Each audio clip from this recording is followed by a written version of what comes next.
Alert! The West Coast Cascadia is shaking with just 5 quakes in the past hour. 3.9, 3.5 in 3 hours. We've had Seattle all the way up to Alaska. 5 quakes in the past hour. 3.9, 3.5 in 3 hours. This is the West Coast, Cascadia subduction zone. This is the trenches we see here, going all the way up basically through Alaska, through British Columbia to Alaska, and it goes over towards, of course, the volcanic islands of the Aleutian Islands of Alaska. Let's take a look and see what exactly is going on there. What's happening? This is the map of Canada. You can see the West Coast. You can see the East Coast, but we're looking at the West Coast. They don't have Alaska and the United States here, just like the USGS doesn't have Canada on its map. But in Canada, we should have a map that has everything together, because then you can see the frightening amount of earthquakes on the West Coast and how they tie into the Cascadia, Seattle area, Portland, Washington State, Oregon, and then all the way up to the West Coast, up to Alaska. Let's take a look, because we've had 5 quakes in this past hour. Okay, here we are. This is the Earthquakes Canada, and I'll leave a link below for you for this. 1, 2, 3, 4, 5. Okay? 5 is in Washington. Washington. This one, though, is British Columbia. Okay, that's just basically across the border from the Washington one. What time was that? That was 5:35 UTC. What happened? I think it went off. Sorry. Okay. 5:43 AM UTC. And this one was 5:43 again UTC, British Columbia. I wonder if well, I don't know if it's the same one or two, but I have to say it's different. This is British Columbia. The other one is Washington State. Okay, at the same time.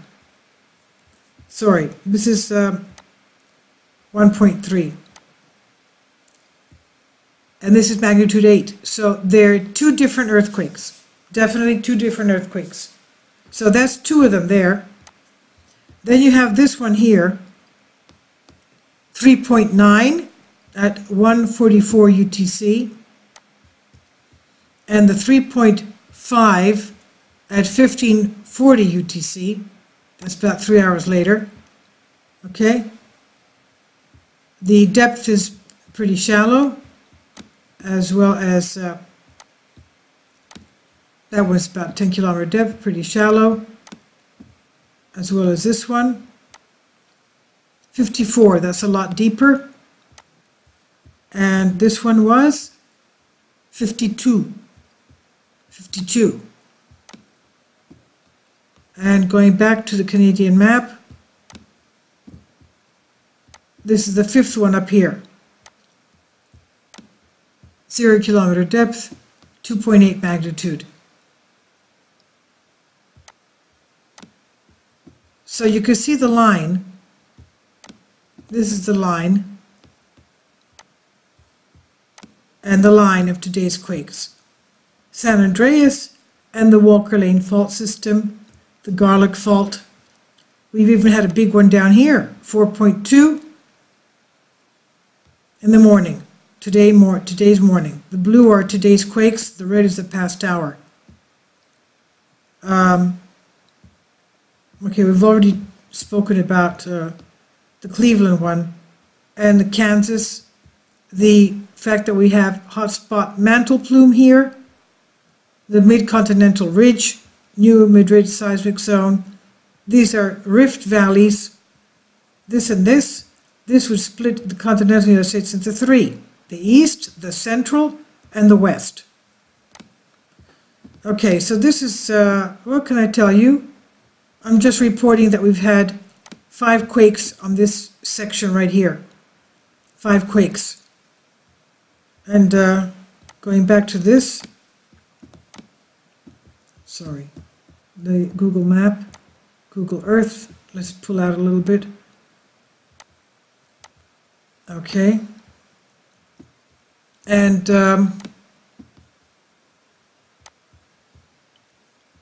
okay, the miles. See how many miles we have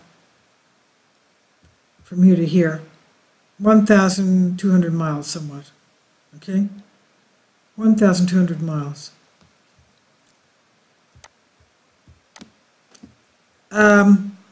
We have had megathrust earthquakes here before.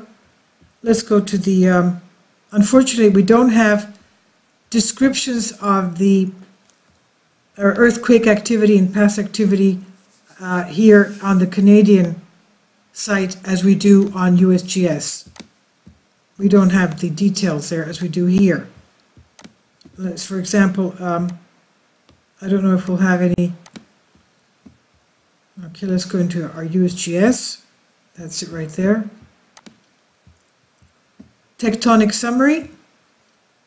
Earthquakes in the Pacific Northwest, states of Washington, Oregon result from slip-on faults on a variety of geographic and geologic settings.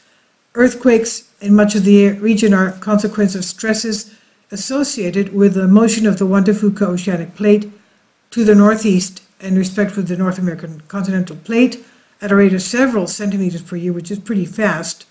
This relative motion is largely made because the Juan de Fuca descends into the Earth's mantle below the North American continent along what's called the Cascadia subduction zone, which extends from northwestern California through Oregon and western Washington to Vancouver Island, Canada. Relative plate motion that is not accommodated by subduction of the Juan de Fuca is accompanied by deformation of the overriding North American plate. Earthquakes are associated in both the subduction process and deformation of the overriding North American plate, and seismological terms commonly used to describe different modes of earthquakes are megathrust earthquakes, also called interplate or plate boundary quakes, in the context of the subduction zone seismicity, result from rupture of the principal interface between subducting Juan de Fuca plate and overriding North America plate. The last great megathrust earthquake in the Cascadia was about 1700. It was 1700. A 1,000 kilometer long rupture that is documented by studies of the resulting tsunami in Japan, by Native American oral traditions, and by geologic deposits from tsunamis and offshore turbidity flows caused by the intense shaking and ground deformation associated with earthquakes. Most of the megathrust interface between the Juan de Fuca plate and North America has not been seismically active in decades, during which it's been monitored by seismometers, except perhaps near Cape Mendocino, where the Gorda microplate is commonly demarcated with the broader Juan de Fuca plate, and at one location offshore from Astoria, Oregon.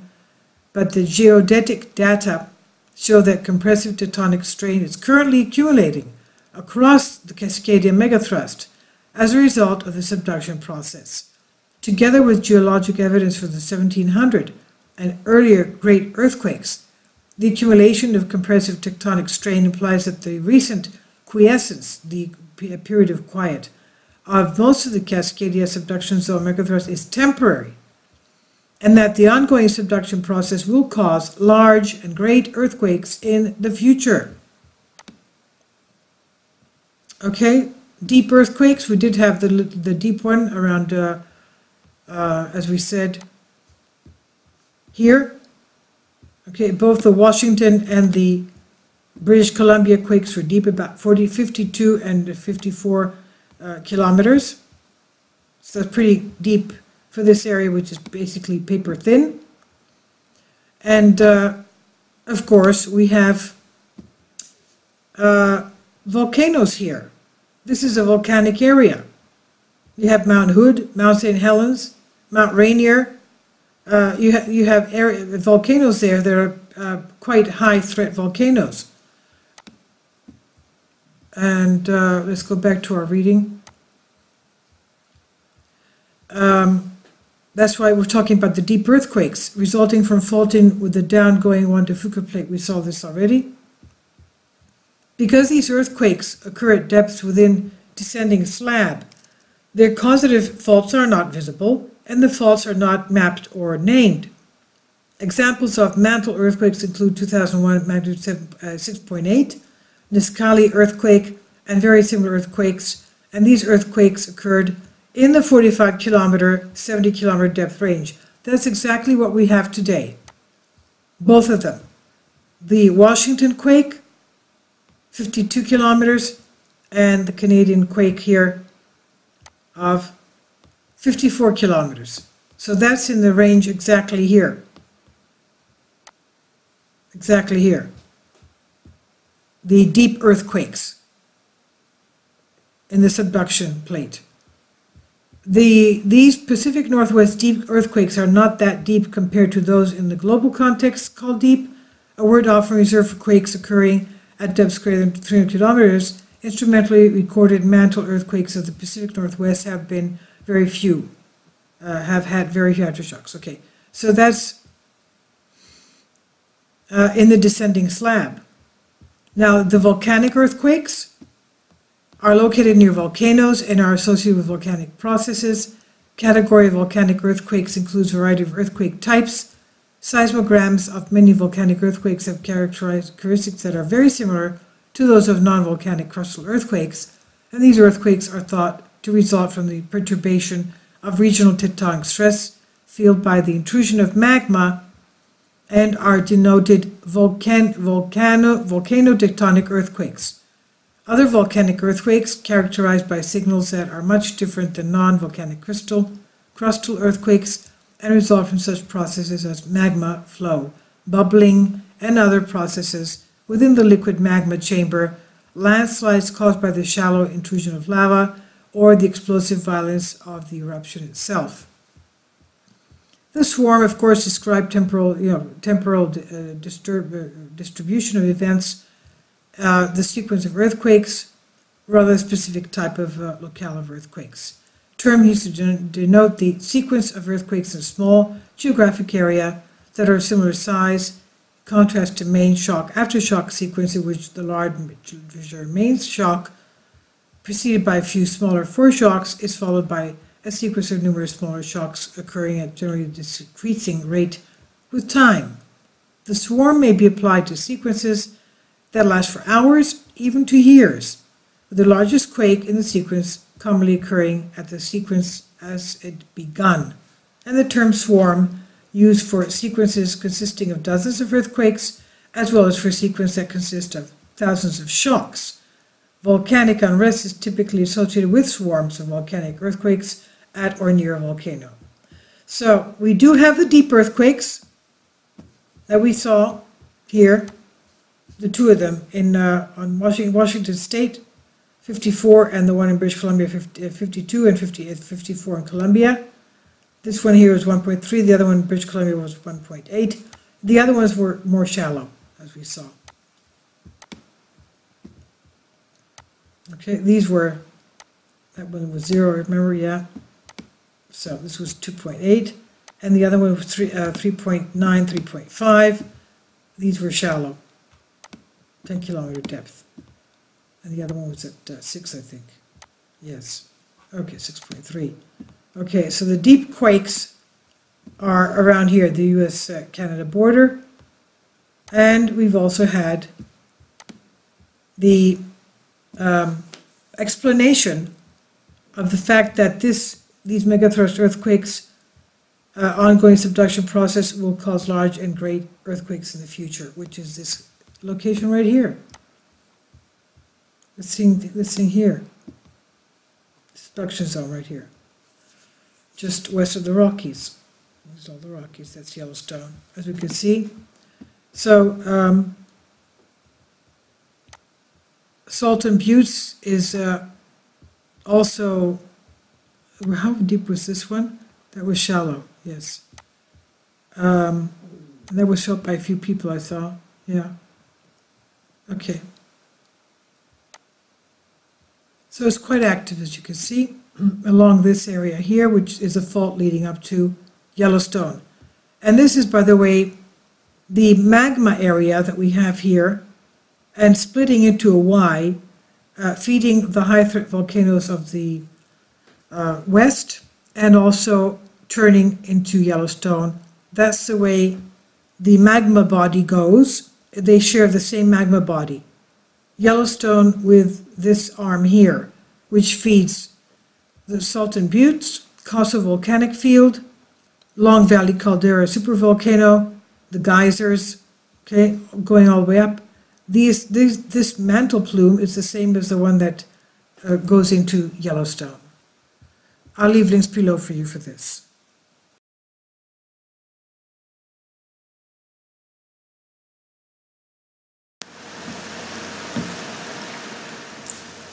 If you'd like to join me on my Patreon account, you will hear content not covered by mainstream media.